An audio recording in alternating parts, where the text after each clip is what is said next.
We learned under an Obama presidency that African Americans are being shot in the order of once every 36 hours by police in this country. And we've just elected a man into presidency who's, I don't need to tell you all of the hateful things that he said. We've heard it over and over. My community is in fear. I'm in fear. I'm a radical community organizer. I'm worried about being disappeared. I'm worried about my family being shot in the streets. I'm seeing radical white people arming themselves in preparation for this. And we've seen a Democratic Party that can't even beat a racist rapist. Sorry, I'm very passionate about this, obviously. You should be. What are you going to do to protect us is the question that I have. Yeah. And the second question is, how can we even trust this government? What radical things are you going to do to transform this system? Yeah.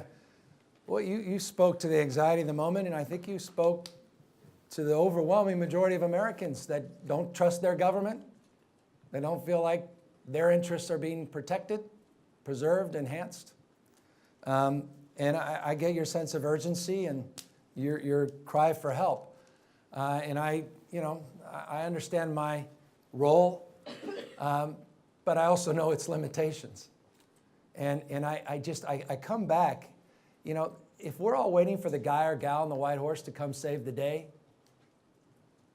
you're going to be sorely disappointed. We are desperate for leaders. You are a leader by definition. And I'm surrounded by other leaders who are working every single day. And you are the antidote to your own cynicism that you expressed. You're the antidote to your own fears and anxiety. You're an example of exactly what needs to be done. And so, in many ways, we look to empower, we look to enliven people's senses, we look to remind people that their voice matters and it's unique and distinctive and they need to share it and they need to step up and step in and they need to lead. Dr. King did not become president of the United States, and we celebrated the March on Washington 2 years ago.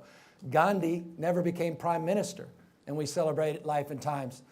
Mandela was fabulous at liberating, wasn't necessarily well known for his governance. We talk about former Governor Cesar Chavez. No, we don't. These are some of the most transformative people of our time. Leaders can be found anywhere. And so respectfully, I challenge you, please don't just challenge me, to answer your question.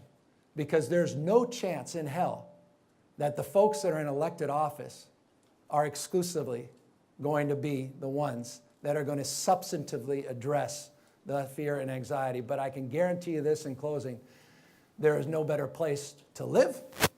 There is no better place to be in terms of people's passion and advocacy to step up and step in. And I certainly will assert myself, and as someone who has been historically a little disruptive, that doesn't often seek permission, but asks for forgiveness, I can assure you that I'll work hard to address all of those fears and anxieties.